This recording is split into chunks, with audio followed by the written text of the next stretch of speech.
बच्चा सो रहा है, उसका क्या काम है? क्या कर रहा है अली सोए हुए बच्चे के साथ? अलीना, तुम कुछ भी करो लेकिन अपने बच्चे के साथ मुकाबला मत करो। ये अब क्या कह रही हैं अम्मी? जो तुमने सुना वही। क्या हो जाता अगर तुम भी उनके पास चली जाती, अपने बेटे को प्यार करती, अपने शौहर का हाथ थामकर उस फरिश्ते की नींद को साथ में देखती? अम्मी, आपने मुझे कभी भी नहीं समझा ना। मेरे शौहर पर आज कुछ लोगों ने हमला किया है। मेरा शौहर आज हमले का निशाना बना है। मेरा शौहर, मैं सोच भी नहीं सकती। मतलब देखिए, मैं बोल भी नहीं सकती यार। आप नहीं समझ पा रही हैं मुझे।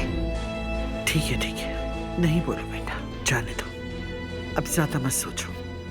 मेरे शौहर को कुछ हो जाता तो मैं मर जाती। मतलब मैं सोच नहीं सकती उसके बगैर जिंदा रहना।